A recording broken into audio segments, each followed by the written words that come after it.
வணக்கம், good morning. இன்னைக்கு உங்களை நான் 200 வருஷத்துக்கு பின்னால் கூப்பிட்டு போகிறேன்.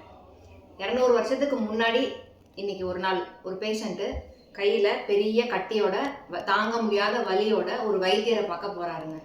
இந்த வைத்தியர் பார்த்துட்டு பெரிய கட்டியாக இருக்குது, கூப்பிடுவாங்க 4 பேரையும் அப்படின்னு சொல்கிறாரு. 4 பேர் 4 தடியங்க வராங்க. அந்த பேஷண்ட்டோட 2 கையையும் 2 காலையும் பிடிச்சி நல்லா அமுக்கிட்டு இந்த பேஷண்ட்டோட அந்த வலியை போக்கினா போதுண்டா அப்படிங்கிற மைண்டோட அந்த வைத்தியர் என்ன கத்தினாலும் பரவாயில்லன்னு அவர் கத்தி எடுத்து கட் பண்ணி எல்லாம் வெளியே எடுத்துடுறாருங்க. கடைசியில் பார்த்தா பேஷண்ட்டு கத்தல இறந்தே போயிட்டாரு.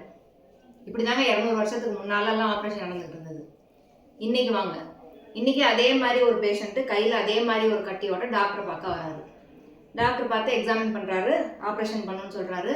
ரத்த டெஸ்ட்லாம் பண்ணுறாங்க, கூட்டிகிட்டு போகிறாங்க எங்கேயோ, என்னென்னோ இன்ஜெக்ஷன்லாம் கொடுக்குறாங்க. அப்புறம் கொஞ்ச நேரம் உங்களுக்கு நல்லா தூங்கிட்டீங்க, என்ன நடந்ததுன்னே தெரியல. திரும்பி பார்க்கும்போது கையில் கட்டியை காணோம், கட்டு தான் இருக்கு. இந்த மாதிரி வலி இல்லாமல் போனதும் வந்ததும் தெரியாமல் எப்படி வலி இல்லாமல் பண்ண முடிஞ்சது அப்படிங்கிறத நீங்கள் என்னைக்காவது யோசனை பண்ணி பார்த்துருக்கீங்களா? இந்த மேஜிக் எப்படி நடக்குது அப்படிங்கிறது தான் நான் வரப்போகிற வீடியோஸ்லாம் சொல்ல போகிறேங்க.